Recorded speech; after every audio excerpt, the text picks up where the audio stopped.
ሳትንና አክብሮት መግለጽን ያሳያል። ደቂቀ እስጢፋኖስ የቃሉን የማምለክ ትርጉም በመውሰድ ለአብ ለወልድ ለመንፈስ ቅዱስ እንሰግዳለን እንጂ ለፍጡር ለንጉስም ቢሆን ለፍጡር ብሎ ለንጉስም ቢሆን ለሰው ልጅ የሥራ ውጤቶች ለምሳሌ የእመቤታችን ስዕል አንሰግድም የሚል አቋም ወስደው አንሰግድም ለእመቤታችን ስዕልም ቢሆን አንሰግድም የሚል አቋም ወስደው በሱም ስለጸኑ ተነግሮ የማያልቅ አሰቃቂ ስቃይና ሞት ደርሶባቸዋል። ተነግሮ የማያልቅ አሰቃቂ ስቃይና ሞት ደርሶባቸዋል። ዘመኑ 15ኛው መቶ ክፍለ ዘመን ለቅድስት ድንግል ማርያም የሚሰጠው ክብርና ሞገስ ማምለክ ደረጃ የደረሰበት ስለነበርና አያችሁ ለቅድስት ድንግል ማርያም የሚሰጠው ክብርና ሞገስ ማምለክ ደረጃ የአምልኮ ደረጃ የደረሰበት ዘመን ስለነበረ የዚህም ሂደት ዋና አራማጅ ዘርዓ ያዕቆብ ስለነበረ ደቂቀ እስጢፋኖስ ያመጡትን ሐሳብ በማርያም ጠላትነት በመተርጎም አያችሁ ለማርያም ለስዕለ ማርያም አንሰግድም ያሉትን ሐሳብ በማርያም ጠላትነት በመተርጎም ጸረ ማርያም የሚል ስያሜ ሊያሰጣቸው ችሏል። ይህ አጠራር ከ16ኛው መቶ ክፍለ ዘመን ጀምሮ እየደከመ ቢሄድም እስከ ዛሬ ድረስ ሙሉ በሙሉ አልጠፋም ይላል። አያችሁ መጽሐፉ ላይ። እግዚአብሔር አምላክ የተባረከ ይሁን። ለቀጥል ይሁን ሐሳቡ ደቂቀ እስጢፋኖስን ለማጥፋት አለ ከሁሉ በላይ የሞከረው አፄ ዘርዓ ያዕቆብ ቢሆንም የነሱ እንቅስቃሴ የጀመረው ግን ከሱ በፊት በአፄ ይስሐቅ ዘመነ መንግስት በ14ኛው በ1412 እስከ 1430 ነበረ። ያም አካባቢ የእንቅስቃሴው መስራች አባ እስጢፋኖስ ወልድ ነው። እዛው ትግራይ አካባቢ የነበረ የቤተክርስቲያን ትምህርት ካገኘ በኋላ ምናምን ብሎ ይናገራል። ምን ማለት ነው? የዚህ እንቅስቃሴን ለማጥፋት ከሚገባው በላይ እርምጃዎችን የወሰደ ከሚገባው በላይ እነዚህን ሰዎች ለማጥፋት የትኛውንም ኢሰብአዊ እርምጃዎችን ይወስድ የነበረው ንጉስ ለምንድነው ቤተክርስቲያኒቱ ይሄንን ኢሰብአዊ ድርጊት ሲደረግ ይሄ ነገር ሲፈጸም ለምንድነው ዝም ያለችው? ለምንድነው የተባበረችው? ከዚህ ኢሰብአዊ ከሆነ ድርጊት ጋራ ከመጽሐፍ ቅዱስ ሐሳብ ጋራ በመመዘን በመመርመር ነገሩ ልክ አይደለም ብላ የዚህን ሰው ድርጊትና እርምጃ ለምንድነው ልትቋቋም ያልፈለገችው ያልፈቀደችው? ልክ አይደለም ብላ ለመናገር ለምን አልቻለችም ብለን እንጠይቃለን። እንደውም ከመተባበር ከዚህ ሰው ስራ ጋራ ከመተባበር ያለፈ እንደ መተባበር ያለ በእነዚህ ሰዎች ሞት ላይ በእነዚህ ሰዎች ስቃይ ላይ እነዚህ ሰዎች በተቀበሏቸው ኢሰብአዊ ቅጣቶች ላይ ከፍ ካለ ድርጊቱን በማውገዝ ዝቅ ካለ ደግሞ በዝምታ በድርጊቱ ላይ ተሳትፋለች ቤተክርስቲያኒቱ ብሎ መጽሐፉ ይናገራል በግልጽ። ይሄንን ነገር አሁንም እንግዲህ ታሪክን መሸወድ ታሪክን መቀየር ስለማንችል እንደገና ሌላ ማስረጃ ከዚሁ መጽሐፍ ላይ ባቀርብ በጣም ደስ ይለኛል። ሌላ ማስረጃ ባቀርብ በጣም ደስ ይለኛል። እዚሁ መጽሐፍ ላይ ልቀጥል። ምን ይላል? እዚሁ ያሰመርኩት ቦታ ላይ የሚታያችሁ ከሆነ ይታያችኋል ብዬ አስባለሁ። በአዋጅ እንደዚህ ብሎ ንጉሱ አወጀ። ምን አለ? በነፍስ ይታያል አይደል ወገኖቼ? ይታያል ብዬ አስባለሁ። አይታይም፣ አልከፈትከውም። ያው ስታዞር ካሜራ ስታዞር አሁን ይታያል። እሺ ልቀጥል። በጣም ይቅርታ ጠይቃለሁ። እሺ እንዲህ ይላል። አስምሬበታለሁ በሁለቱም አቅጣጫ የዚህ መጽሐፍ ላይ ያገኘሁትን ሐሳብ እንዲህ ይላል።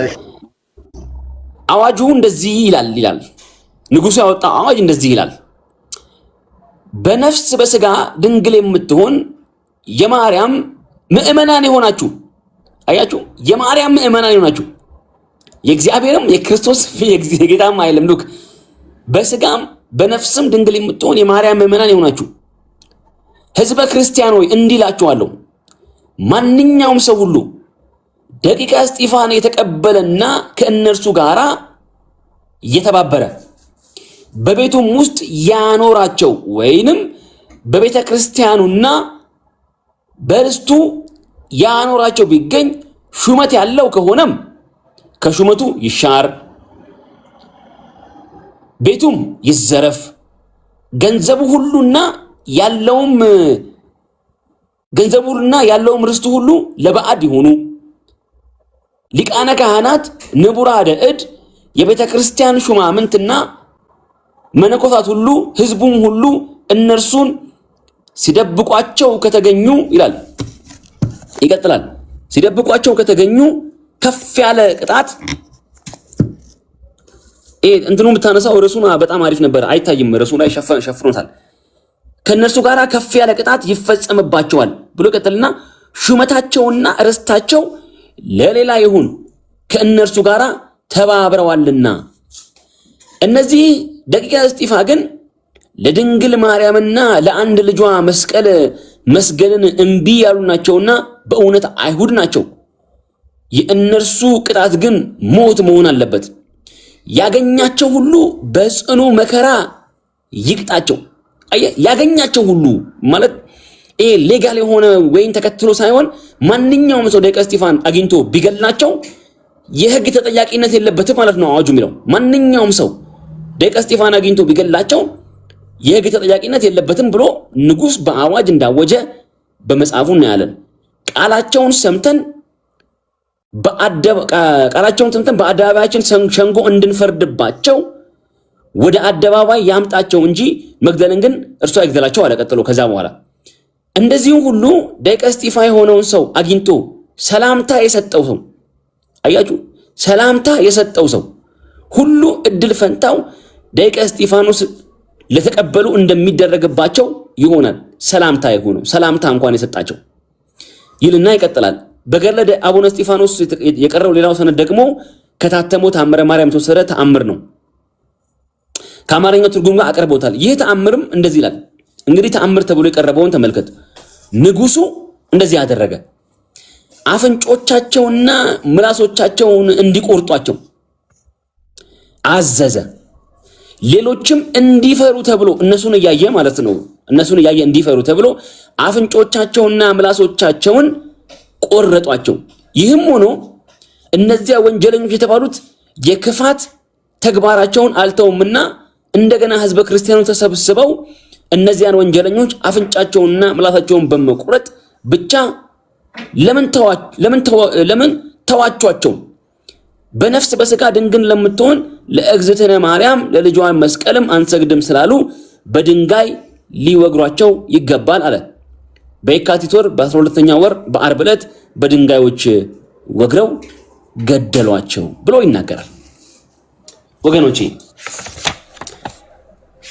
ለመስቀል አንሰግድም፣ ለስዕለ ማርያም አንሰግድም፣ መስገድ የሚገባን ለአብ ለወልድና ለመንፈስ ቅዱስ ብቻ ነው ስላሉ እንደዚህ ያለ ስቃይና መከራ ደረሰባቸው። እኔ አንድ ነገር ላለው በነገራችን ላይ ከዚህ በኋላ በሚኖረን ርዕሰ ጉዳይ ላይ ይህንን መጽሐፍ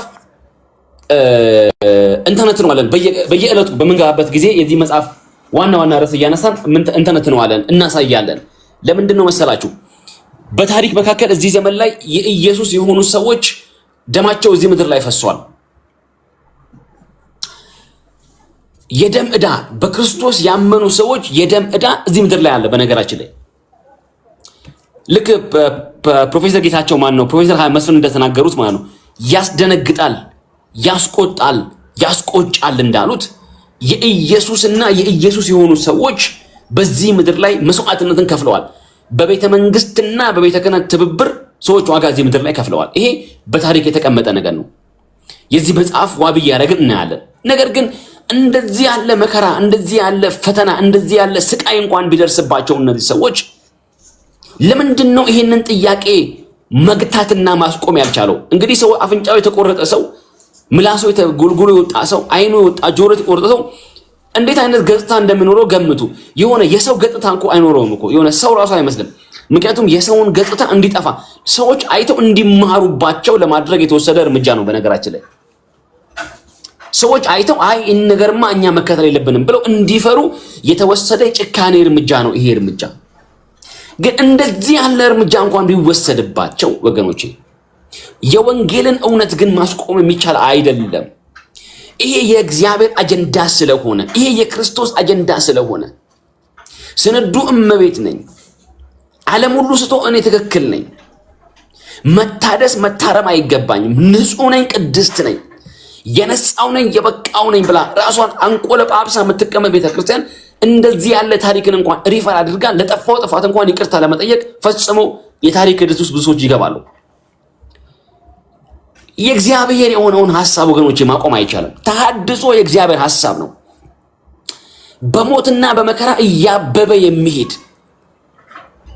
ስደት ጠፍሮ ሊይዘው ሲገባ ሞት መንገዱንና እግሩን ይዞ ሊያስቆመው ሲገባ ልክ ስደት ፈቶ እንደለቀቃት ጥጃ ልክ ፈተን እንደምንለቀው ጥጃ እንደሚቦርቅ ፈቶ የምንለቀው ጥጃ ረጅም ታስሮ እንደሚሮጥ እንደዛ ማለት ነው።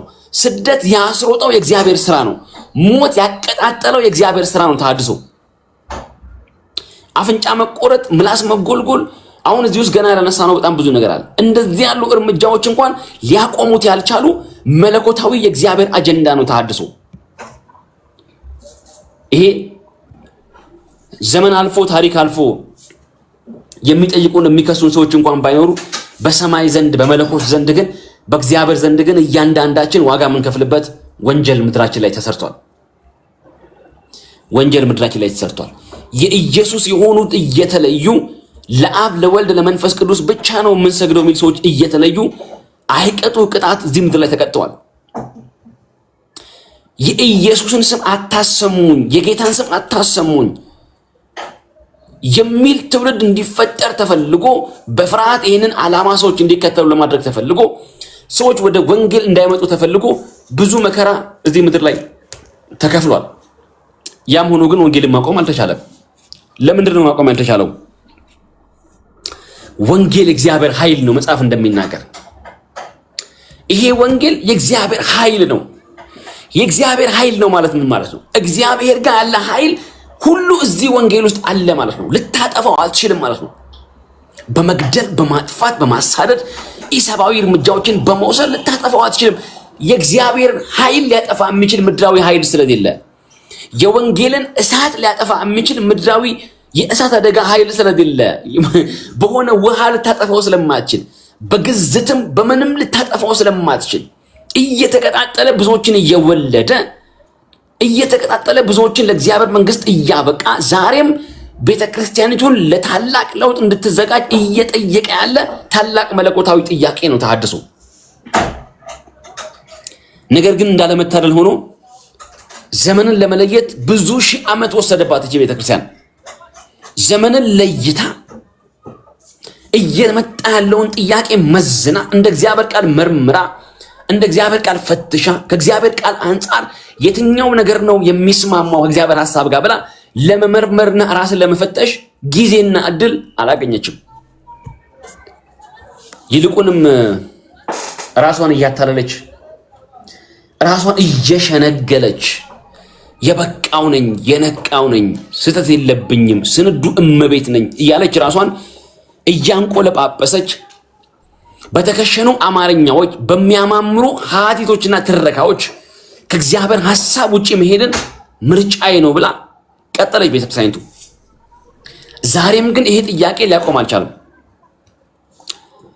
በደብረ ብርሃን አደባባዮች ላይ የፈሰሰው፣ በዘራ ያዕቆብ ሸንጎ ሜዳ ላይ የፈሰሰው የደቂቀ እስጢፋኖስና የእስጢፋኖሳውያን ደምና እንባ ዛሬም ብዙዎችን እየወለደ ዛሬም ብዙዎችን ለወንጌል እያስነሳ ዛሬም ብዙዎችን እያስጨከነ ቀጥሏል።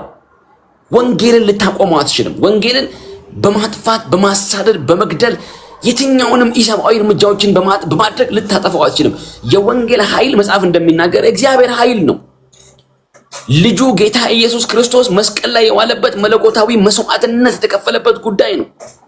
ክርስቶስ ኢየሱስን ሰው ያደረገ ጉዳይ ነው። አምላክን ሰው ያደረገ ጉዳይ ነው። በማውገዝ በማሳደድ ካራክተር አሳስኔት በማድረግ ልታጠፋው አትችልም።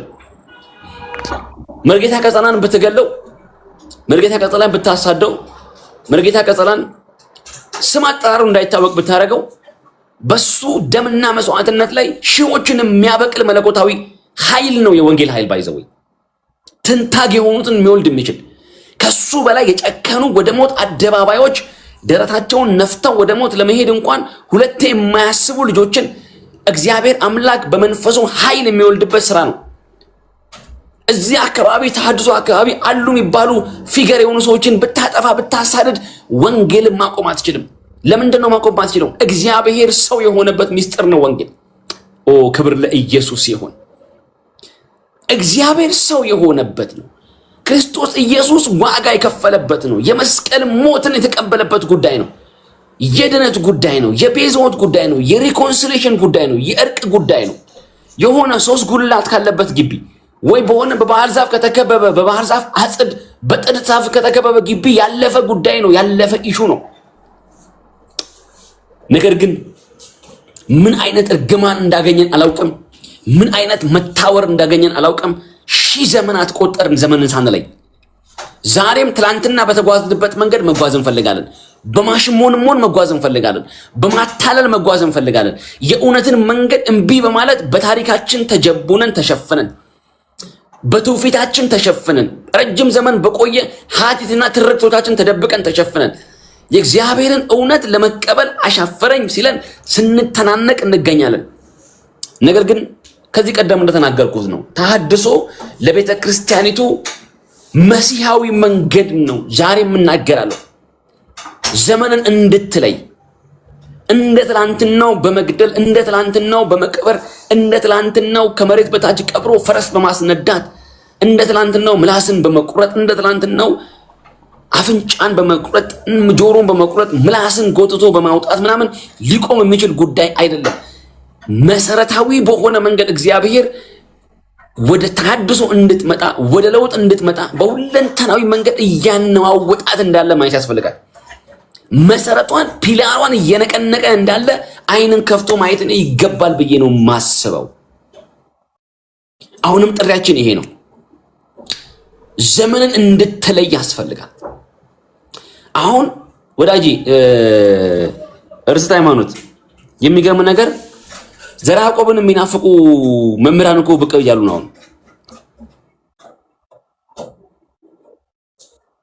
አየ ዘርዓ ያዕቆብን የሚናፍቁ አፍቅሮተ ዘርዓ ያዕቆብ ያላቸው ሰዎች እኮ ምድራችን ላይ እኮ እየወጡ ነው።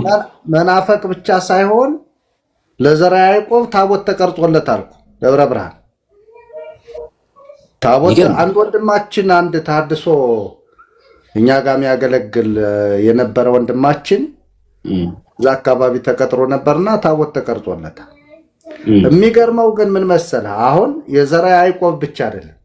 አሁን እኒህ ሰዎች ደቂቀ እስጢፋኖስንም በአንድ በኩል በበጎ ጎን ያዩዋቸዋል፣ በአንድ በኩል ደግሞ የዘርዓ ያዕቆብን ትእዛዝ የንጉሱን አልቀበል ብለው እግዚአብሔር እንደተቆጣቸው መባረቅ ተወርደው ደብረ ብርሃን የሚባለው ስም የመጀመሪያው ስም አለው፣ ሌላ ስም አለው። ደብረ ብርሃን የተባለው በዘርዓ ያዕቆብ ምክንያት ነው። ኢባ ነበር የምትባለው፣ ኢባ ነበር ከተማዋ የምትባለው። አዎ እግዚአብሔር ቀሰፋቸው እኮ ነው ያለው። ደብረ ኢባ እግዚአብሔር ቀሰፋቸው እኮ ነው ያለው። እና የሚገርምህ እኔ እንዲያውም ያ መንፈስ ነው አሁን ቤተክርስቲያንን አደጋ ላይ እየጣላት ያለ ዘርዓ ያዕቆብ የሚባለው መንፈስ ደብረ ኢባ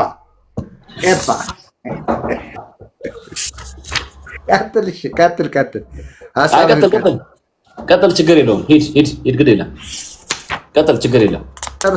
መጽሐፉን ጨርስና መጽሐፉ ላይ ያሉትን ሐሳቦች ለምን መሰለህ ጥሩ ሐሳብ ነው ያነሳው።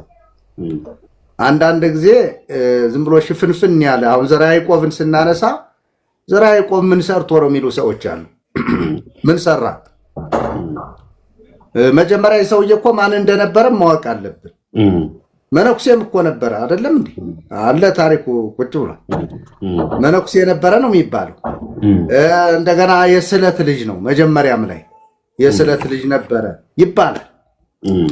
እንግዲህ የሰውዬ በነገራችን ላይ ለአብ ለወልድ ለመንፈስ ቅዱስ ጠላት ለማርያም ወዳጅ የሆነው ለምንድን ነው ሲባል አንደኛ የራሱን ንግስናውን አስከብሮ ለመኖር ነው። አባ እስጢፋኖስ ምን ብለዋል? ለንጉስም ቢሆን አይሰገድም ብለዋል። ተቃውመዋል ማለት ነው። ይህን እኮ ዝም ብለህ እንዲሁ አንድ ዝም ብሎ ምንም መጽሐፍ ቅዱስ ማያነብሰው እንዲሁ መረዳት ይቻላል። አሁን ለምሳሌ ለንጉስ አልሰግድልህም የሚል ትውልድ ቢነሳ ነው የሆነ ነገር እንደሚገጥመው ያውቃል። እስጢፋኖስ እንደዚህ ነው የገጠመው። አንሰግድም፣ ለአብ ለወልድ ለመንፈስ ቅዱስ ብቻ ነው የምንሰግደው። ለማርያም አንሰግድም፣ ለስዕሏ ያውም ለስዕሏን ያለ ሰውዬው ለማይታወቅ ስንት ስዕል አለ። ማርያም ይህች ናት እኮ ብትባል እኮ ትክክለኛዋ ማርያም የለችም። በሌለችበት እስጢፋኖስን ለምን አልሰገድክም አይባልም ነበር። እና እዛ በኋላ ያወጣቸው ትእዛዛቶች የግድያ ናቸው። ዝቅ ብሎ ከባቱ ከፍ ብሎ ከአንገቱ ይቆረጥ የሚሉ አዋጆች ናቸው የተነገሩ። ያልሰገደ ለክርስቶስ መስቀል፣ ክርስቶስ ለተሰቀለበት ለእንጨቱ መስቀል፣ ለድንግል ማርያም ያልሰገደ ይቆረጥ ሚል የአመፅ ይሄ እኮ በእውነት ይሄ ጂሃዲስት እኮ ዘራ ያዕቆብ ማለት በጣም ክፉ ሰው ነው። የሞተ ሰው መውቀስ አይሆንብኝ እንጂ ክፉ ጠባሳ ነው ጥሎ የሞተው። በእውነት ክፉ ጠባሳ። ለዚህ ነው ቅድም እንዳልነው የኛ እድሜ የኛ ዘመን ውስን ነው፣ ውስን ነው። በዚህ ምድር ላይ ስንኖር ሰርተን የምናልፈው ነገር በእግዚአብሔር ዘንድ ተቀባይነት ሊኖረው ያስፈልጋል። እና መጽሐፍ እያሳየህን ነው። ቀጥል ታሳየን ነገር። አዎ ደቂቀ እስጢፋኖስ የሚለው እዚህ የመጀመሪያው መግቢያቸው ላይ የሚታይ ከሆነ ባነበው በጣም ደስ ይለኛል። አይ ቲንክ ይታያል። አሁን አስተካክያለሁ። ይታያል አይደል? አሁን እሺ፣ ታሪካቸውን እዚህ የማቀርበው አባ እስጢፋኖስና ተከታዮቻቸው ወይም ደቂቀ እስጢፋኖስ የኢትዮጵያ ቤተክርስቲያን የማትቀበላቸውና እንዲያውም የተወገዙ አድርጋ የምታያቸው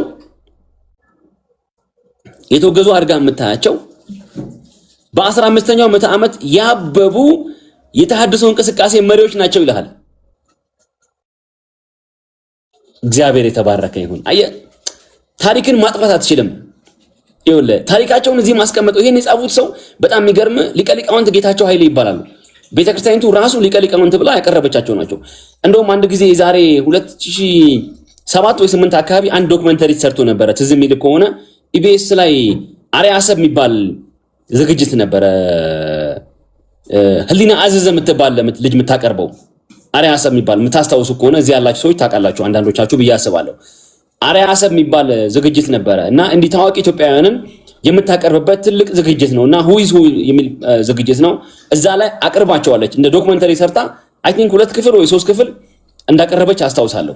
እና የደቂቀ እስጢፋኖስን ታሪክ እንደውም ለምን ታቀርቢያለሽ ብለው በዛ ሰዓት የነበሩ የማህበረ ቅዱሳን ሚዲያዎች ሁሉ ጭምር በጣም ትልቅ ተጽዕኖ እንዳደረጉባት አስታውሳለሁ። እና ዛሬም ድረስ ዩቲዩብ ላይ አለ። ኢቢኤስ ገብታችሁ አርያሰብ ህሊና አዘዘ ብላችሁ ብትገቡ ታገኙታላችሁ። እና እዛ መጽሐፍ እዛ ዶክመንተሪም ላይ የዚህን የደቂቀ እስጢፋኖስን ታሪክ ሪፈር አድርጋ አቀርባለች እቺ እህታችን።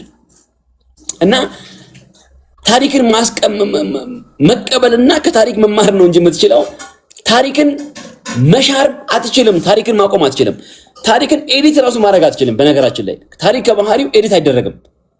አርመህ አትሄድም። በሚቀጥለው ዘመን ታስተካክለዋለህ እንጂ ያለፈውን ታሪክ ቀብታ አትሄድም። ግን እኛ ሀገር ችግሩ ምንድነው?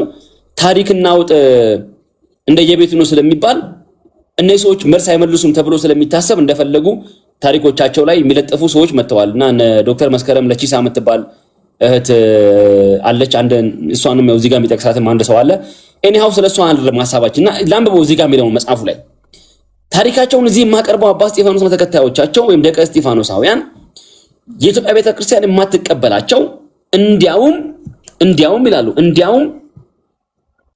የተወገዙ አድርጋ የምታያቸው በ15ኛው ምዕተ ዓመት ያበቡ የተሐድሶ እንቅስቃሴ መሪዎች ናቸው ይላል። ተሐድሶአውያን አይደሉም ብሎ የሚሉ ሰዎች አሉ። ታውቃለህ? አሁንም እኮ ደቂቀ እስጢፋኖሳውያን ተሐድሶአውያን አይደሉም ይላሉ።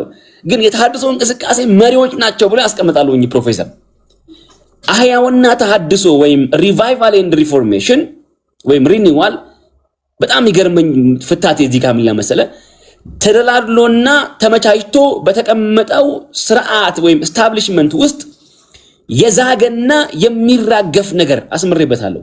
የዛገና የሚራገፍ ነገር የሚያይ የአእምሮ ችሎታና የተፈጥሮ ተስጦ ካላቸው ታላላቅ ሰዎች ዘንድ የሚመጡ ሐሳቦች ናቸው ይላል። አየህ፣ የተሐድሶ ሐሳብ ራሱ ተሐድሶ የሚለው ሐሳብ ራሱ የሚመጣው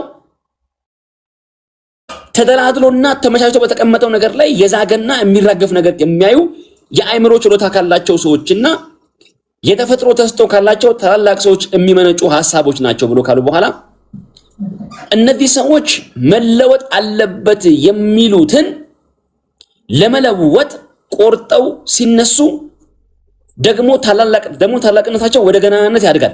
ትውልድም አገሪቱ የነፃ ሐሳብና የምርምር ሰዎች እንደነበረው አስተውቅ ይኮራል። የደቂቀ እስጢፋኖስን ገድሎች የማሳተሙ በእኛም ሀገር የሚያኮራ የአእምሮ እንቅስቃሴና ለእምነት መሞት የነበረ መሆኑን ላላዩ ለማሳየት ነው እንጂ እንቅስቃሴውን ለመደገፍ ወይም ለመቃወም ወይም እንደነሱ የንጉሱ ግርማ የማይፈሩ መንፈሳዊ አባቶች አልነበሩ ለማለት አይደለም ይልና አባ አኖሪዎስና አባ ፊልጶስ አፄ አምደ ጽዮን የአባቱን ዕቁባት ቢያገባ ሳይፈሩ ተናግረውታል። የቀጣቸው ቅጣትም ቀላል አልነበረም። ገድላቸው ገጽ መግቢያ ላይ ነው። መግቢያ የሚለው ላይ ነው። መግቢያ ከመግቢያ ከሚለው ቀጥሎ ነው። ገጹ እዚህ ላይ አልጻፈም፣ ግን 19 አይ ቲንክ 20 21 አካባቢ መሰለኝ 22 ወይ 23ኛ ላይ ነው። ገጽ 23 ላይ ነው። እና ከዚህ ቀጥሎ ይሄን ነገር ይናገርና ልቀጥልና እቺ ነገር ልናገር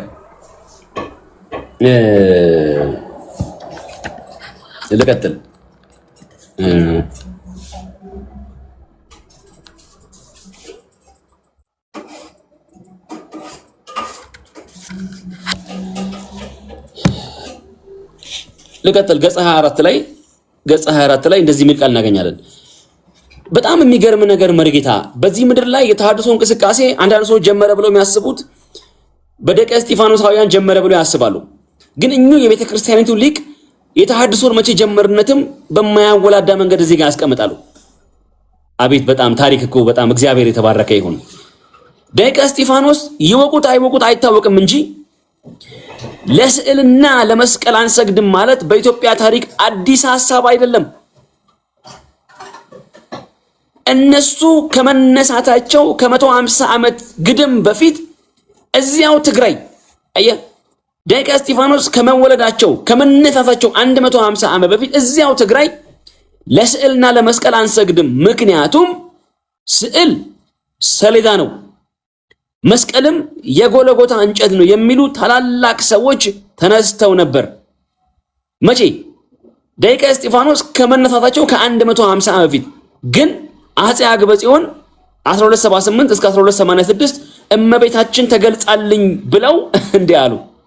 ለስላሴና ለልጄ መስቀል መስገድ ይገባል ብላኛለችና ያልታዘዘ አንገቱ ለገመድ ያከማቸው ንብረቱ ለሰራዊቴ ቤቱ ከጠመንጃዬ አፎት ለምትወጣ እሳት ይዳረጋል ሲሉ ስላወጁ ያገሩ ሰዎች ሁሉም ንጉሥ ያዘዘውን እናደርጋለን በማለት ለመስቀልና ለስዕል እንሰግዳለን በማለት በመታዘዛቸው እንቅስቃሴያቸው በዚያ አክትመዋል ይላል።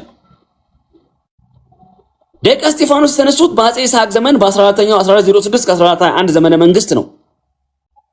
ማርቲን ሉተር ጀርመን ላይ ተመሳሳይ ሐሳብ ይዞ ከመነሳቱ ከ30 ዓመት ግድም በፊት አያችሁ፣ ማርቲን ሉተር ጀርመን ላይ ከመነሳቱ ከ30 ዓመት በፊት እኚህ ሰዎች ይሄን ጥያቄ ይዘው እንደተነሱ በዚህ ሐሳብ ውስጥ እናገኘዋለን ማለት ነው። ነገር ግን ቤትም አገር ቢሆን በተደላደለው ስርዓት ላይ ተመቻችተው የተቀመጡ ኃላፊዎች የሚነካቸው ለውጥ ስለሚጠሉ እንዲህ ያለውን የለውጥ ጥሪ ይቃወሙታል። እንዲያውም ተጣሪዎቹን ባላቸው ስጋዊና መንፈሳዊ ኃይል ሁሉ ሊያጠፏቸው ይሞክራሉ።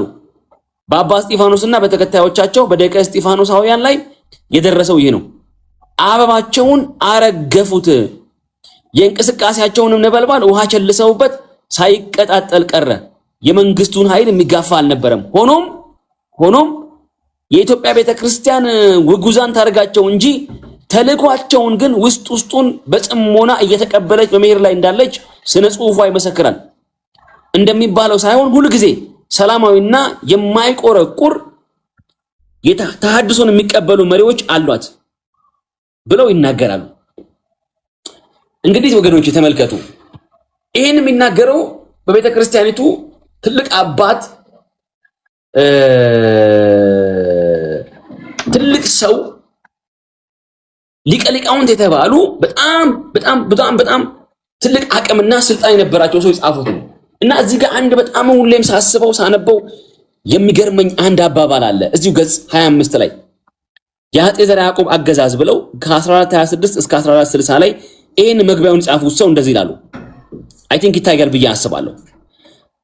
ራቅ ብለው ሲያዩት ዘመኑ ሁሉ ያው ካልሆነ የአፄ ዘርዓ ያዕቆብን ዘመን ታሪክ ሳነብ አሉ የአፄ ዘርዓ ያዕቆብን ዘመን ታሪክ ሳነብ ምን ነው በዚያን ጊዜ በተወለድኩ እና እንኳን በዚያን ጊዜ ያልተወለድኩ የሚል ሁለት ስሜት ይመጡብኛል ይላል ይሄ ጻፊ።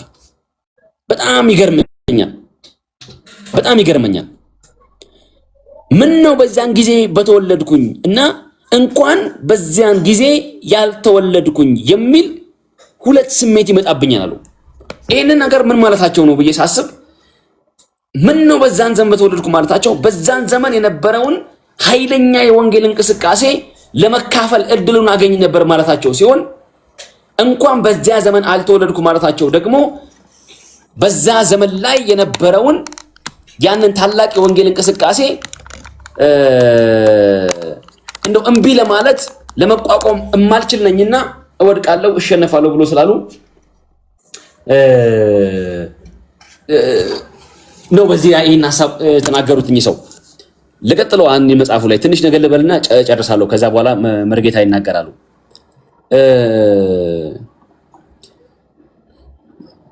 እዚሁ ላይ እዚህ አካባቢ ላይ ይታያቸዋል ብዬ አስባለሁ።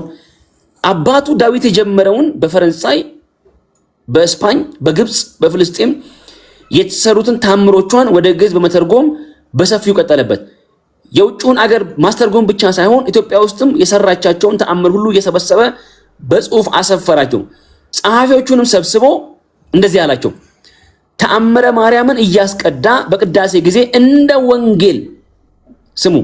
ተአምረ ማርያምን እያስቀዳ በቅዳሴ ጊዜ እንደ ወንጌል በስርዓት ቆመው እንዲያነቡት ለየገዳማቱ ላከላቸው። ይሄም አንዱ የጭቅጭቅ ምንጭ ሆነ ይላል። ለገዳማቱ በላከላቸው የተአምረ ማርያም መግቢያ መጽሐፍ ውስጥ ፍጥረት ሁሉ መርጌታ ይሰማውታል። መርጌታ ቀጥል። እኔ እኮ ሚውት ስለማደርግ ነው። ድምፅ እንዳይገባብህ ሚውት ስለማደርግ ነው። ኦኬ። አይ እንደው ካልተሰማን ይከፍትና ይሰማም እልሃለሁ። እሺ፣ ጥሩ። እሺ። አይ ይቆራረጣል የሚል ኮሜንት ስላየው ነው። አይ የኔ ደህና ነው። ምናልባት በኃይሉ ይቆራረጥብህ ከሆነ ወይ ውጣና እንደገና ግባ። እሺ፣ ልቀጥል። ለየገዳማቱ በላከላቸው የተአምረ ማርያም መጽሐፍ መግቢያ ውስጥ ፍጥረት ሁሉ ስለ እመቤታችን ተፈጠረ፣ አዳምና ሔዋን ስለ እመቤታችን ተፈጠሩ የሚል በስርዓቱ ውስጥ ቁርባን መቁረብ ያልቻለ ይውላችሁ። ይሄ እንግዲህ ብዙም የጨቃጨቀ የነበረ ነገር ነው። እንግዲህ እናገኘዋለን። ቁርባን መቁረብ ያልቻለ ተአምሯን ሰምቶ ወደ ቤቱ ይሂድ እንደ ቁርባን ይቆጠርለታል የሚል በተአምሮቿ ውስጥ ስንት ሰው በልቶ የፈጀ በላይ ሰው በላ በቅድስት ድንግል ማርያም ስም ለአንድ ለተጠማ ሰው ውሃ ስለሰጠ ብቻ መንግስተ ሰማያ ገባ የሚል ስላለበት አበምኔቶቹ ስለ ንጉሱ ትእዛዝ ምን እንደሚያደርጉ ተቸገሩ። አንዳንዶቹ ደፍረው ተቃውሞ ጀመሩ። አያችሁ፣ ፍጥረት ሁሉ እመቤታችንን ለማመስገን ተፈጠረ ብቻ የሚለው ሳይሆን መቁረብ ያልቻለ ቁርባን እንኳን መቁረብ ያልቻለ ተአምሯን ሰምቶ ወደ ቤቱ ይሄድ እንደ ቁርባን ይቆጠርለታል የሚለው አበምኔቶቹ እና በየገዳማቱ ያሉ የገዳማቱ አስተዳዳሪዎች ጭምር ሳይቀር ተቸገሩ ምን እንደሚያደርጉ። ምክንያቱም ነገሩ ንጉስ አዞታልና። አንድ ንብረ እድ ይውላችሁ፣ አንድ ንብረ እድ መነኩሴ ንጉሱ የተአምሯን መጽሐፍ ወደ የቤተ ክርስቲያኖቹ እንደላከ ሲሰማ እንደዚህ አለ።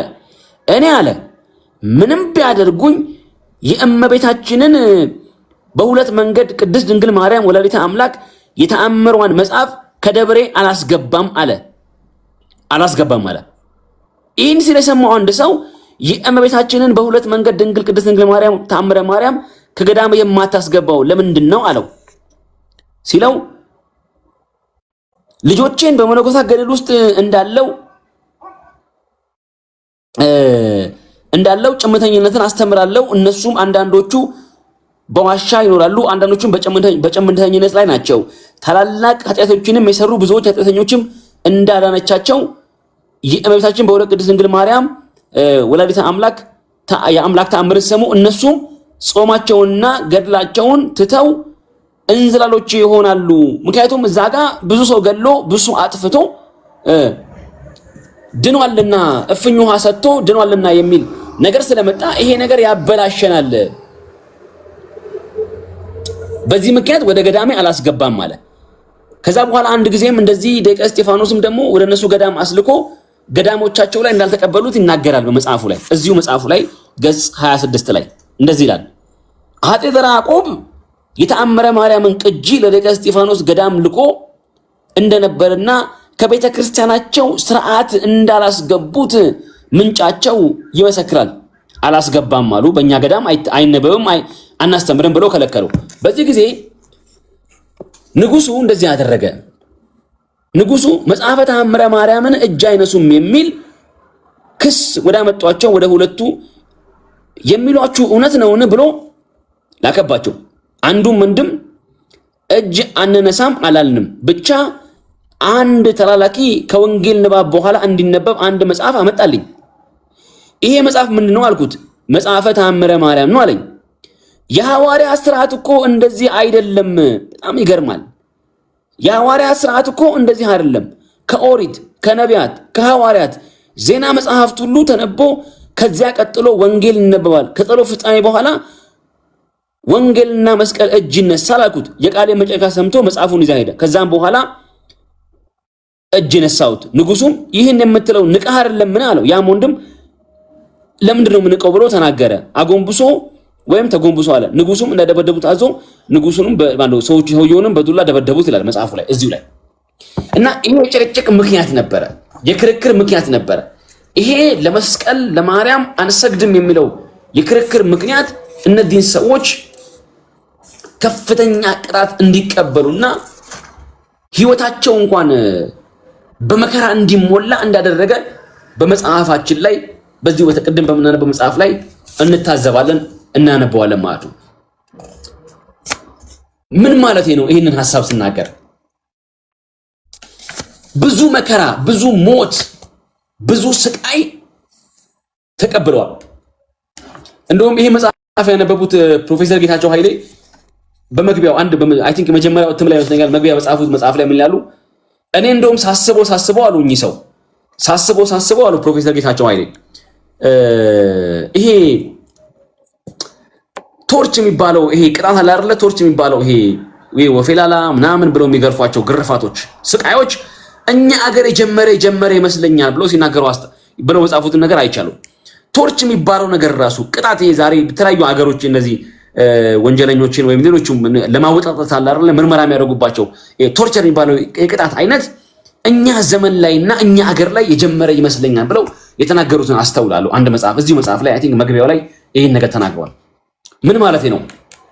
ተሐድሶን ለውጥን ያለመቀበል እምቢኝ ማለትን መከልከልን እና ከእግዚአብሔር ሐሳብ ውጪ የሆነውን ነገር ሁሉ መቃወምን የለመድነው የቆየንበት ምናልባት እንደ ቤተክርስቲያንም ምናልባት አገራዊ ታሪካችን ጭምር ሳይቀር እንደሆነ እታዘባለሁ እና እናያለን ማለት ነው። እና በጣም ይገርመኛል።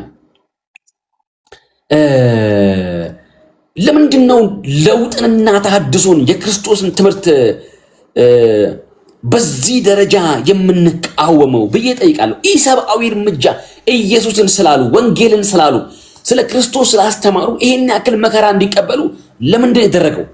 እሱ ብቻ ሳይሆን ዛሬም ድረስ ታሪካቸውን እንኳን በኔጌቲቭ ኤነርጂ ሰዎች እንዲቀበሉትና እንዲያዩት ስም ማጥፋቱ ለምንድን ነው የሚደረግባቸው ብዬ ጠይቃለሁ። አሁንም አንድ መጽሐፍ ላንበብ። እዚህ ጋር አንድ ነገር በጣም የሚገርም ነገር ላንበብና እዚህ ጋር ላንበብ። ገጽ 53 ላይ ይታያቸዋል ብዬ አስባለሁ። ገጽ 53 ላይ እዚህ አካባቢ ካለው ሐሳብ ልጀምር።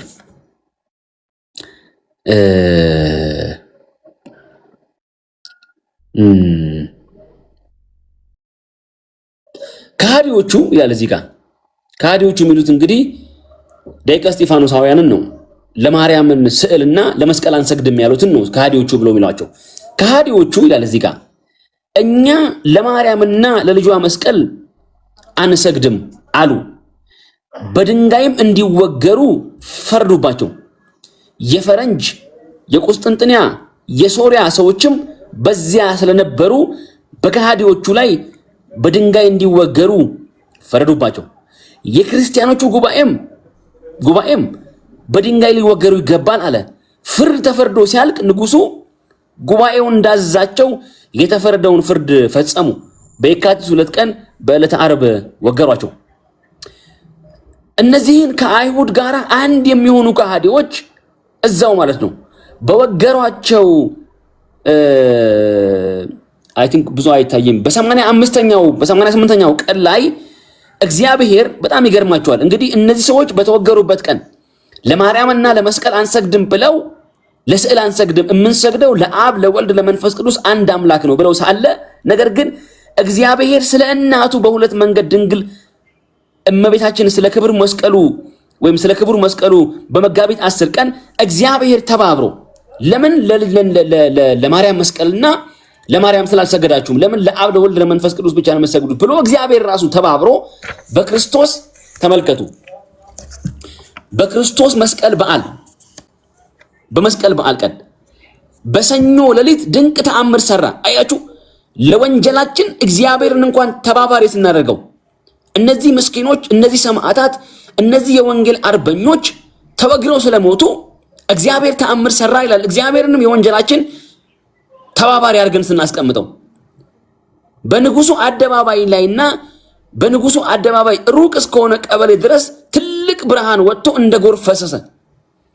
ስለሞቱ እነዚህ ሰዎች ስለተገደሉ ስለተወገሩ ያም ብርሃን በቤተ ክርስቲያኖች ላይ በልብሳቸው ላይ በውስጥ መጋረጃዎችና በውጭው ሐር መጋረጃ በጥጡ መጋረጃ ላይ ተገለጠ ያ ብርሃን።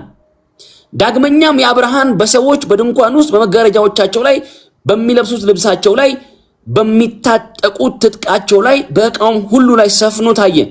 በንጉሱም ሰፈር ታላቅ ደስታ ሆነ አለ። እግዚአብሔር ተባብሮ እነዛ ሰማዕታት በመገደላቸው ለአብ ለወልድ ለመንፈስ ቅዱስ አንሰግድም ብለው ያንን መስዋዕት ስለተቀበሉ እግዚአብሔር በመደሰት ተአምር ሰራ። ጎርፍ አደረገ። የብርሃን ጎርፍን አፈሰሰ። በቤተ ክርስቲያኑ ላይ በነገስታቱ ላይ በልብሳቸው ላይ መጋረጃው ላይ ሁሉ ብርሃን ሆነ። ያ ብርሃን እየታየ ብዙ ቀን ቆየ። የብርሃኑ መልክም የእሳት ነበልባል ይመስላል፣ ነገር ግን አያቃጥልም። ሰውንም ሲቀርበው ፊቱን ያበራዋል እንጂ ብርሃኑን ማየት ግን ልብን ያስደስታል ካለ በኋላ ስለዚህ ያችን ኢባ ቀደም ያለውን ኢባ የምትባለውን ቦታ ሁሉም ወደዳት። ንጉሱም ደብረ ብርሃን ብሎ ጠራት። ያ የደም ጎርፍ የፈሰሰባትን ከተማ ሁሉም ወደዳት። የብርሃን ከተማ ተባለች፣ ደብረ ብርሃን ተባለች። ንጉሱ የጥንት ስሟ ኢባ የነበረውን ቦታ ደብረ ብርሃን ቢላትም ደቂቀ እስጢፋኖስ ግን ሀገረ ደም ይሏታል ይላል መጽሐፉ። የደም ሀገር ይሏታል። በጣም ይገርማል። እና በዚህ መጽሐፍ ላይ ብርሃን መታየቱን እስጢፋኖስን መዝግበውታል። ምክንያቱም የእግዚአብሔርን ቁጣ እንጂ የእግዚአብሔርን ምሕረት አይሉትም። እግዚአብሔር ይህን ነገር ያደረገው ያ የደም መስዋዕት እነዛ ህዝቡ ላይ የነበሩ እዛ ቦታ ላይ የነበሩ ሰዎች ያንን መከራ በመቀበላቸው ምክንያት እግዚአብሔር አምላክ እንደተቆጣና የምህረት ሳይሆን የቁጣ ብርሃን ነው ብለው ይሉታል። አያችሁ እግዚአብሔርን እንኳን ለወንጀላችን ተባባሪ ስናደርገው በመጨረሻ አባ እስጢፋኖስ የተናገሩትን እቺ ነገር ልናገርና ልጨርስ። በጣም ይገርመኛል። ይታያችኋል ብዬ አስባለሁ ሁላችሁም። የሀገራችንን ትምህርት ያልሆነ ትምህርት ታስተምራለህ ሲሉ በጥል ተነሱብኝ። የሀገራችንን ትምህርት ያልሆነ ትምህርት ታስተምራለህ ሲሉ በጥል ተነሱብኝ። የዚች ሀገር ትምህርት ምንድነው? እንዴትስ የሌላ ነው? በክርስቶስና በአንዲት ቤተክርስቲያን ከሆነው ሁሉ በቀር ሌላ አላውቅም ይሉ ነበር እኚህ ሰው። የሀገራችን ያልሆነ ትምህርት ታስተምራለህ ሲሉ በጥል ተነሱብኝ። የዚች ሀገር ትምህርት ምንድነው? እንዴትስ ያለ ነው? በክርስቶስና በአንዲት ቤተክርስቲያን ከሆነው ሁሉ በቀር ሌላ አላውቅም ብለው ይናገራሉ። ይሄ በጣም የታወቀ ንግግራቸው ነበረ። በገድላቸው ላይ አይ ቲንክ በሌሎች መጽሐፎች ላይ እናገኘዋለን። ምን ማለት ነው? እኔ የዚህ ሰው ወንጀል መዘርዘር አይደለም ሐሳቤ፣ ወይም የዘርዓ ያዕቆብን ወንጀል መናገርና መዘርዘር አልነበረም እዚህ ቦታ ላይ ሐሳቤ። ግን እንዴት ዘመን ዘለቅ የሆነ ተሐድሶና ወንጌልን የመቃወም አገራዊ ብሔራዊ ልማድ እንዳለን ለማሳየት ፈልጌ ነው። እና በወንጌል እውነት ላይ የተጠየቁ ጥያቄዎች ዛሬም ድረስ ቤተክርስቲያኒቱን እየሞገቷት እንዳለ እንታዘባለን። አንዳንዶቹ የደቀ እስጢፋኖሳውያንን ታሪክ አጠልሽተው ማስቀመጥ የሚፈልጉ ሰዎች እድልና ዘመን ኃይል ቢያገኙ ኖሮ ምናልባት አባታችን ብለው የሚሉት ዘርዓ ያዕቆብ ካደረሰው ወንጀልና ቅጣት በላይ ከማድረስ ወደኋላ እንደማይመለሱ አንዳንድ ንግግሮቻቸውና የጥላቻ ሐሳባቸው ይናገራል። ባይዘው የኢየሱስና የኢየሱስ የሆኑትን ለማጥፋት እድል፣ ዘመን፣ አጋጣሚና ኃይል ቢያገኙ ያንኑ እርምጃ የአባታቸውን የዘርዓ ያዕቆብን እርምጃ እንደሚደግሙ ምንም ጥርጣሬ የለኝም። ለዚህም ነው የአባ እስጢፋኖስን ታሪክ በማጠልሸት ደጋግመው ሚዲያ ላይ በመውጣት የሚናገሩት እንደዚህ ያሉ ሰዎች ናቸው። እና አንድ ይሄ ጥላቻን ንግግር በተመለከተ ኢንሳይክሎፒዲያ የሚባል ዓለም አቀፍ እንትን አለ፣ የትርጓሜ መጽሐፍ አለ። እና ምን ይላል ዘረኝነት የሚለውን ዘረኝነት የሚባለው ነገር አንድን ቋንቋ፣ አንድን ባህል፣ አንድን ስርዓት ወይም አንድን ኮሚኒቲ ስፔሲፊክ ኮሚኒቲ በተመለከተ በተደጋጋሚ የጥላቻ ንግግር፣ በተደጋጋሚ ስም የማጥፋት ንግግር፣ በተደጋጋሚ ሰዎቹን ተከታዮቻቸውንና ቀለማቸውን፣ ቋንቋቸውን፣ ብሔራቸውን፣ ንግግራቸውን፣ ዘይቤያቸውንና ፍልስፍናቸውንና መሰል ጉዳዮችን በማጠልሸት የመናገርና ዘንድ ደግሞ እድልና ዘመን ሲገኝ ያንን የወሰድናቸውን የማጠልሸት ስራዎች ወደ ተግባር የመውሰድ ድርጊት ነው ይላል ኢንሳይክሎፒዲያ። ይሄ ዘረኝነት የዚህ የመጀመሪያው ስቴፖች አሉት። የመጀመሪያው ስቴፕ ምንድነው? ስም ማጥፋት ነው፣ ዲፋሜት ማድረግ ነው። እንዲህ ናቸው የሚል ከዛ ለእርምጃ ምን ማድረግ ነው ማለት ነው?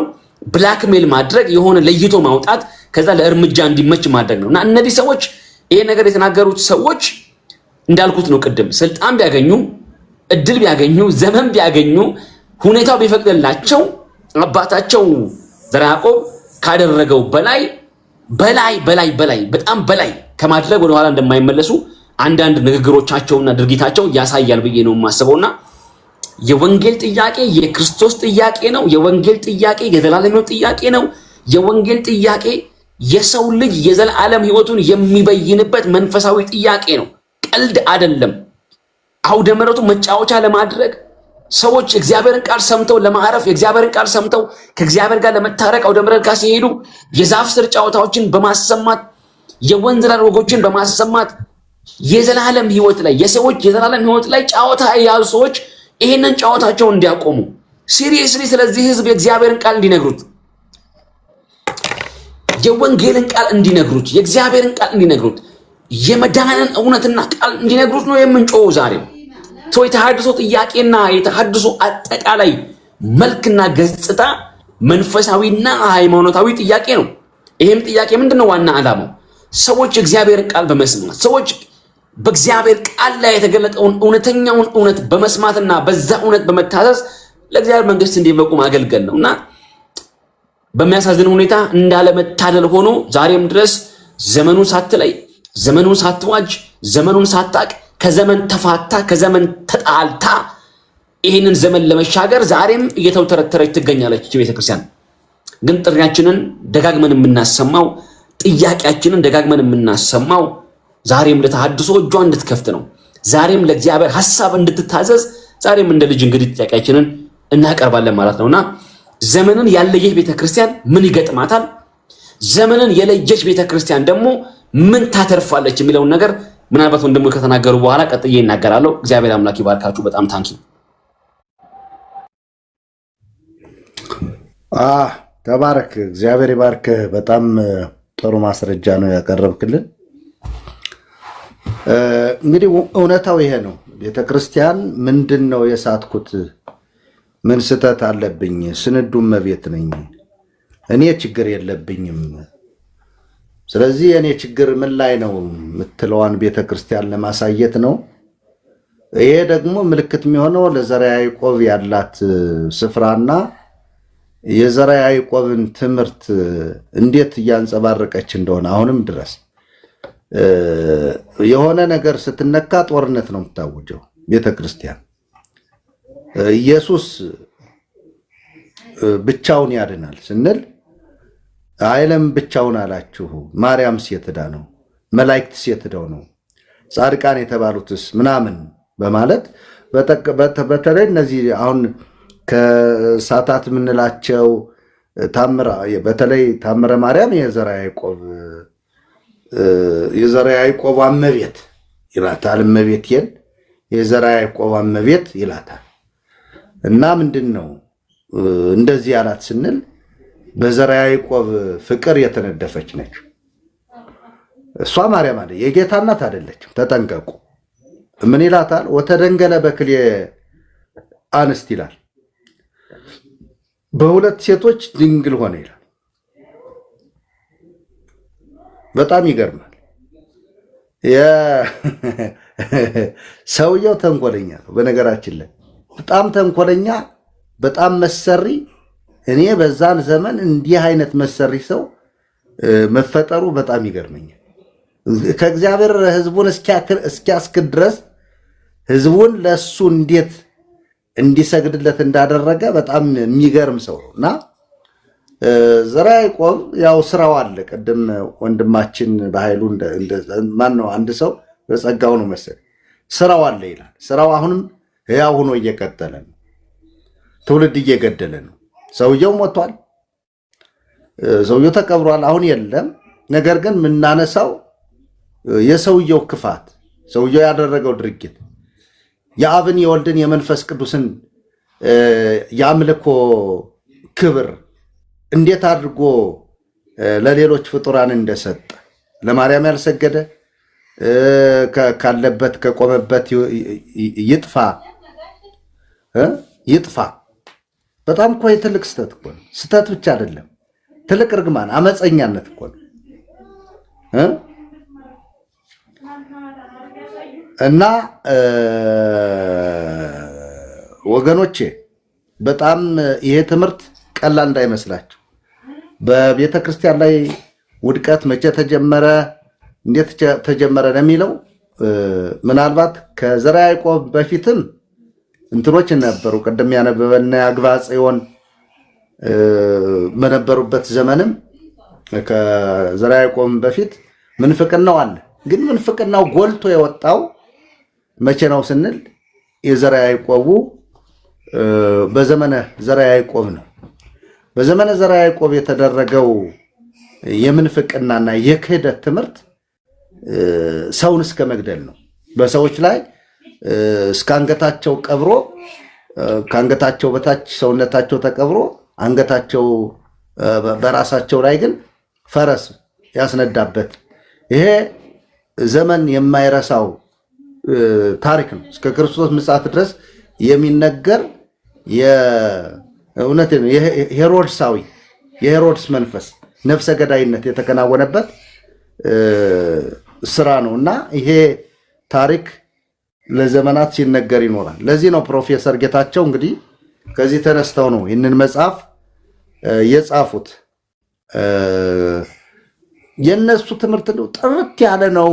በጣም ጠርቶ ምናምን ነበረ ወይ ለሚለው እንኳን እኔ እንትኑን ሳየው እነዚህ ሰዎች ለአብ ለወልድ ለመንፈስ ቅዱስ ብቻ ስግደት ይላሉ፣ መዳን በክርስቶስ ምናምን የሚሉትን እንትን ብለዋል እና ዶክትሪናቸውን ጭምር እንዲያስቀምጡ አልተደረጉም። እኒህ ሰዎች በጊዜው እንዲቀጩ ነው ያደረጓቸው። ነገሮቻቸውን እንዲኮላሹ ነው ያደረጋቸው። እነሱን ከምድር ማጥፋት ነው እና ትውልድን በማጥፋት ወንጌል ሰባኪዎችን በማጥፋት የሚደረግ የትኛውም ዘመቻ በእግዚአብሔር ዘንድ በእውነት ነው ማለት እግዚአብሔር ይሰቅባቸዋል። እግዚአብሔር በጣም ነው የሚሰቅባቸው። እግዚአብሔር በጣም ነው ስራዎቻችሁን እያየ እንትን የሚላችሁ የሚታዝባችሁ እንጂ እግዚአብሔር ትውልድ አለው።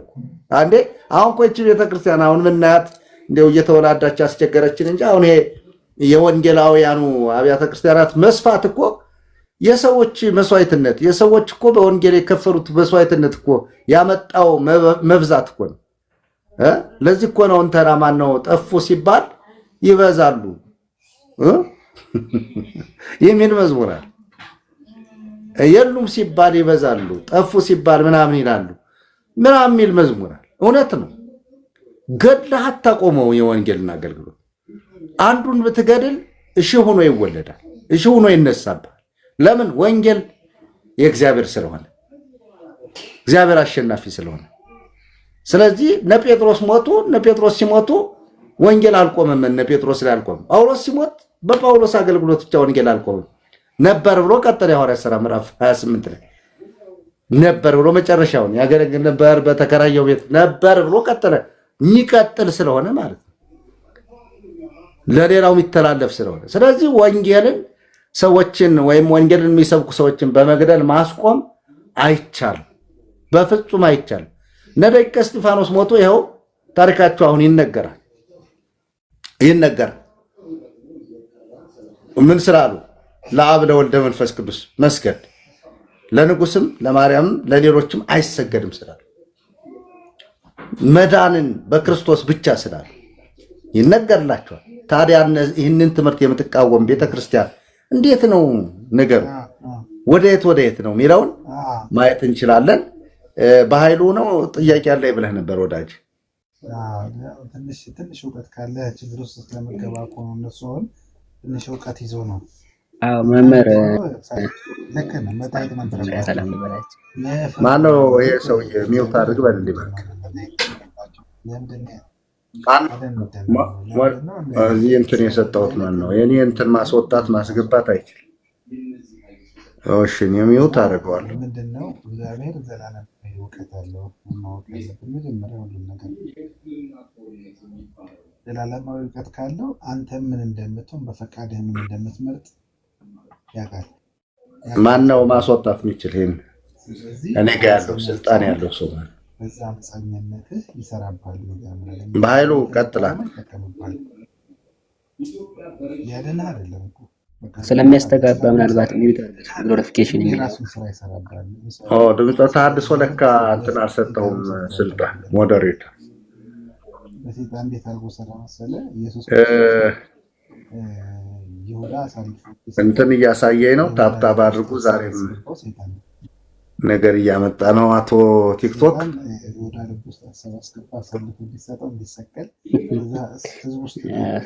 በጣም እንቀጥላለን። ተባረኩ። በጣም ገርሞኝ ነው ድምፀ ተሐድሶ ቅድም የተናገረው ነገር በጣም ብዙ ነገር። አጋጣሚ ሰሞኑን መጽሐፉን እያየው ነበር እንትን በላፕቶፕ እና የኔ ጥያቄ ሆነብኝ። አንዳንድ ያነበብኳቸው በሁለት መንገድ ድንግል የሚል ገጽ 53 እና 23 ላይ ያለው ነገር በሁለት መንገድ ሲል ምን ለማለት ፈልጎ ነው? የኔ ጥያቄ ነው የሆነብኝ። እንደ ሀሳብ መስጠት የምፈልገው ነገር ምንድነው? መምህር ገዘላ ይሄ ነገር አሁን በጣም አሳዛኝ ነው። አሁን ያለው እኔ እዛ በደንብ ስለማውቀው ሐውልቱ አለ፣ አሁን ተሰርቷል። የዘርዓ ያዕቆብ ማለት ነው ተሰርቶ በትልቁ በጣም ብዙ ገንዘብ በወጣበት መንገድ ተቀምጦ ፊቱ ወደ ምስራቅ አዙሮ ነው የተቀመጠውና በጣም ብዙ ክብር ይሰጣል፣ ብዙ ፎቶ ይነሳበታል ሰውና በእርግጥ ታሪኩ ቅድም የተባለው ትክክል ነው። የደም ብርሃን ወይም ደግሞ ደቂቀ እስጢፋኖስ የተናገሩት ስም ነበረ በደንብ የሚገልጸውና በጣም ቀጥሉበት፣ መማር እንፈልጋለን፣ አስተምሩን። ግን እንደ ሀሳብ እናንተ ጋር መስጠት እንፈልገው ምንድነው እሱ የተሐድሶ በኦርቶዶክስ ተዋሕዶ ብቻ ሳይሆን ለፕሮቴስታንቱም ያስፈልጋል። ደቂቀ እስጢፋኖስ በዛን ጊዜ ኦርቶዶክሱን ነው ፋይት ያደረጉት ወይም ደግሞ የታገዱት። እናንተ ግን አሁን እዚህ ከረንት እየሆነ ያለው ነገርም ያስፈልገዋልና ያንን ነገር እንደው እንዴት ታዩታላችሁ? እና በርቱልን፣ እግዚአብሔር ይባርካችሁ። ግን እቺን በሁለት መንገድ ድንግል የምትለዋን ደቂቀ እስጢፋኖስ ሲጨቃጨቁበት የነበረበትም ደግሞ ሲጠሉበት የሆነ መንገድ ነው። እሱን ብታብራሩልኝ። በተረፈ ሃርድ ኮፒዎቹን እንደምናገኝበትን ቦታ ብትነግሩኝ። በተለይ እነዚህ መጽሐፍቶችን በደንብ ማግኘት አልቻልንም እና እናገኝበትን መንገድ ካለ ብትጠቁሙን ለማለት ነው። ተባረኩ። እሺ ተባረክ በኃይሉ እግዚአብሔር ይባርክህ። መጽሐፍቱን ያው አሉ የተለያዩ ስለነሱ የሚያወሩ ብዙ መጽሐፍ ተጽፈዋል። ምናልባት የጌታቸው ኃይሌ የፕሮፌሰር ጌታቸው ኃይሌ መጽሐፍ እኔም ጋር የለም፣ ግን ሌሎች መጽሐፍት እዛ የተጻፉ አሉ። እነሱን ገዝቶ ማንበብ ይቻላል።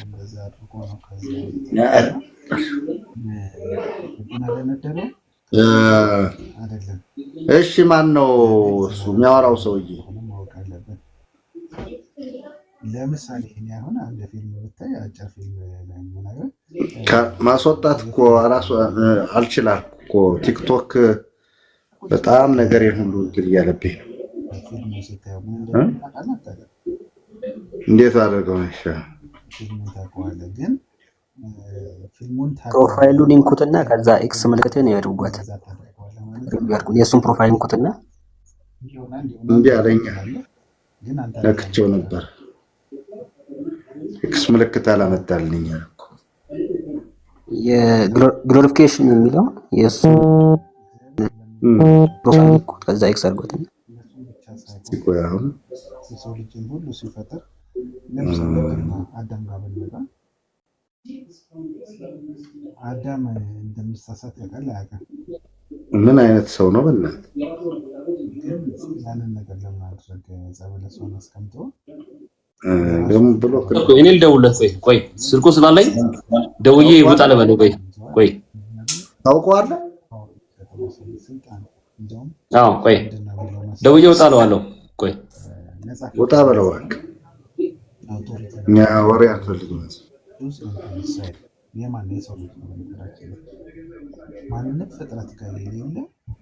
እሺ አልፋ ሰላም ነው? አልፋ እግዚአብሔር ይመስገን። ሰላም ናችሁ? እንደምን አለ? እንዲወደ ደህና እግዚአብሔር ይመስገን። ሁሉ ሰላም እግዚአብሔር ይመስገን። እግዚአብሔር ይመስገን። እየተከታተልኳቸው ነበር። በጣም ደስ ይላል። አብሶ በዚህ በቲክቶክ ፕላትፎርም ላይ የምታስተላልፉት ነገር በጣም በየጊዜው ርዕስ ይሆናል እና ኢየሱስ በየጊዜው እንድነሳ በየጊዜው አብሶ ተሐድሶ አገልግሎት ላይ በዚህ በኦርቶዶክስ ያለባበስ ስነ ስርዓት ላይ ሆናችሁ የምታገለግሉት አገልግሎት ትልቅ የሆነ መነጋገርን የሚፈጥር ነውና በርቱ ላለውኝ እኔ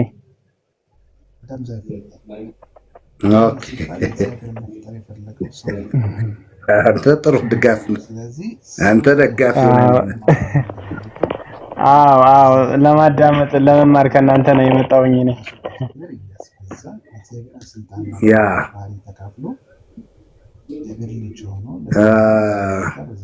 ጥሩ ነው። እሺ እህታችን ፌቨን ደህና ነሽ? እስቲ ቆይ እስቲ እንደ ስልጣን ልስጥሽ እና ካልሆነ ለአንቺ ማስወጣት ከቻለ ቆሞ ነው ተሰይ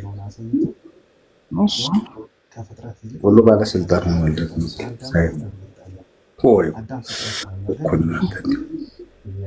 እሺ ግን ምን ማድረግ እንዳለብኝ ታሳዩኛላችሁ እንጂ አላውቀውም። አታውቂውም? በቃ እነግርሻለሁ። ይቅር። እሺ ተነገራችሁኝ። እሺ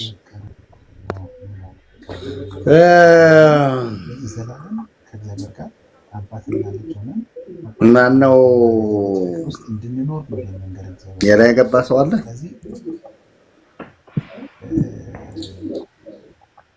የለም፣ ሌላ ሰው የለም።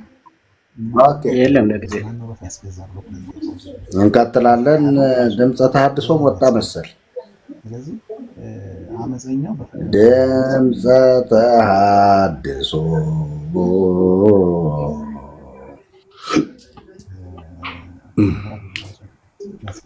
ሲጀመር እነዚህን ሰዎች ማን ይሄ እታች ያላችሁ ሰዎች አታስገቡን። ያ በሙሉ አነሳዋለሁ። ሞዴሬተር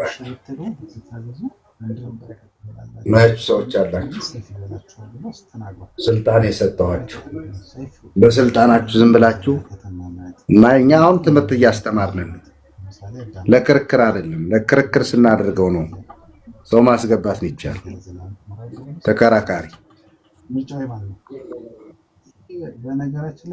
አረ ስልኩን እምቢ አለኝ። ስልኩ አይሰራም። ሁለቱም ስልኩን አይሰራም። ማን ነው የሰውዬ ነው?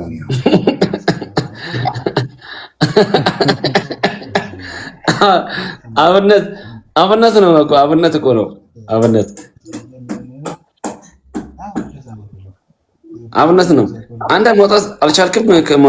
አንተ ጋር ያለ እንትን አልቻልክም። አይ ወጣ እኮ በቃ ማስወጣሁት። ጎርጎሬ በቃ ይውጣ። እምቢ አለኝ። እኔ ሁለት ስልክ ነበረ፣ ሁለቱም ደወልኩኝ። በጣም አስቸገረኝ። እሺ ይቀጥሉ መርጌታ በቃ ይቀጥሉ። ስልጣን እኮ አስቸጋሪ ነው። ስልጣን አለን ብለው ዝም ብለው እያስገቡ እኔን ያስቸግሩኛል። አሁን በጣም አወቁበት። መንጥቄ ነው ማስወጣው።